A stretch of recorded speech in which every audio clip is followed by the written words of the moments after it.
Hello everyone, this is Global Government News. Today is June 24th, 2010. I am Darko, welcome, and this video is titled Indian Children Blinded, Crippled by Fluoride in Water. This was posted on June 23rd, 2010 from Infowars.com or PrisonPlanet.com, and let's just get right into it. I do have another article that I'm going to cover regarding Chinese fluoride being added. So it's not just American-made fluoride. It's Chinese fluoride that's now being sold to local water municipalities and put in your tap water. So says the controversy over adding sodium fluoride to water supplies in both the U.S. and the U.K. is intensifying as two separate stories out of India reveal that children are being blinded and crippled partly as a result of the neurotoxin being artificially added to drinking water. In the Indian village of Gaudiyan, well over half of the population have bone deformities, making them physically handicapped. Children are born normally, but after they start drinking the fluoridated water, they begin to develop crippling defects in their hands and feet. Quote, due to the excess fluoride content in drinking water, the calcium intake is not absorbed in the body, causing disabilities and deformities, said Dr. Amit Shukla, a neurophysician. Sorry about the name pronunciations. Says Sijara, a 35-year-old woman who is afflicted, said the problem started around 30 years ago and gradually gripped the entire village, reports Express India. Quote, now you hardly find a person without the deformities. People in the village die at a relatively young age, added Sijara, whose three sons also have physical deformities. Government doctors have denied that fluoridation of drinking water is to blame, but have refused to test the water, insisting such tests are not necessary. And that just infuriates me when I hear stuff like that, because that's what you're met with, right? If you try to get the fluoride out of the water, you not only have to deal with your fellow man and women who just want to be drugged, right? They want to have the fluoride, sodium fluoride, the scrapings of aluminum stacks placed in their tap water, so they're taking a shower with it, and that they're drinking it and they're digesting it, and it's for their teeth, guys. And they want it, and they don't like people. The slaves don't like when other slaves come out and say, we don't want to be poisoned. And but you got to contend with that, and then you got to contend with the slaves that are in a political position that can take that out of the water. And so you have to contend with them too. So, but it says, meanwhile, in the village of Pavagada, 180 kilometers from Bangalore, children are going blind after being diagnosed with laminar congenital contract, a condition wherein the eye lens are damaged.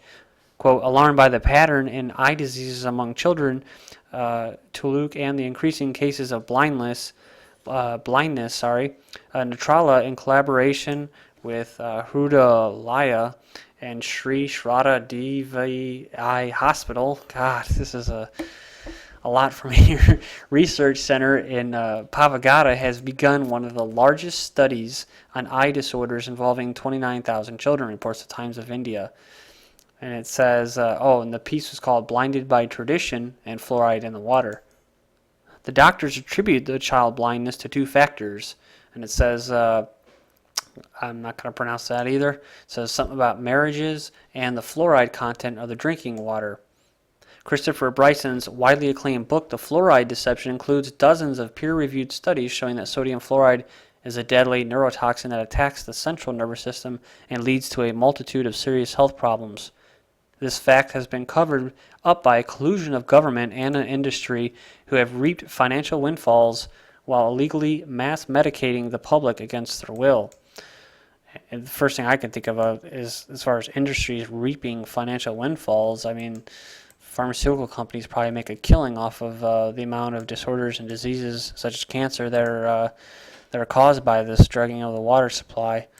So it's not just the actual companies that are getting a free pass by the government to offload this toxic waste that they can't even get rid of legally because it's a toxic waste. So instead of just being able to dispose of it properly, which I don't know if there is a way, but instead of disposing of it properly, they decide to sell it to the water city water supplies, municipalities, and then they put it in your water. So they're paying to have it taken off their hands. You see, that's why I always say that the system we have is a mafia system. And so, yeah, and it's also for mass medicating the public against their will. It says perhaps the most notable study was conducted by Dr. Phyllis Melanix, PhD, a highly respected pharmacologist and toxicologist who in 1995, Forsyth Research Institute study found that rats who had fluoride added to their diet exhibited abnormal behavioral traits. A 2008 Scientific American report concluded that, quote, scientific attitudes towards fluoridation may be starting to shift as a new evidence emerged of the poisons linked to disorders affecting teeth, bones, the brain, and thyroid gland, as well as lowering IQ. That's right. From what I know, the fluoridation fluoridating the water supply was done originally by the Russians, and then it was adopted by the Nazis. And then most of the Nazi scientists, and doctors, such as Mengele and high SS officers, were all brought over to the United States and incorporated in this part of the military-industrial complex in the United States. So yes, that's right. So it was brought to the United States by the Nazis, originally from the Russians, the Soviets, and it was to pacify the public, and it's simple as that. It was found in concentration camps. That's what they gave the people in the concentration camps, the prisoners, which weren't just Jews. They were Polish people and gypsies and all kinds of dissidents. So there's definitely not against one particular race or religion or anything. It's worldwide, and it's going on in Australia as well. And I believe China, like I said, because if they're exporting fluoride that's going into our water supply now, so I'm assuming that the Chinese are doing it as well. But it says today almost 60% of the U.S. population drinks fluoridated water. Well, they don't drink it, but they have it in their water, including residents of 46 of the nation's 50 largest cities. And this was reported by Scientific American's Dan Fagin, an award-winning environmental reporter.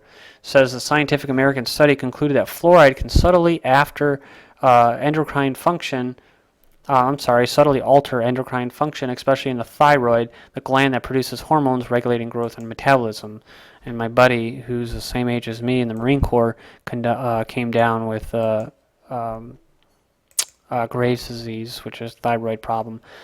The report also notes that a series of epidemiological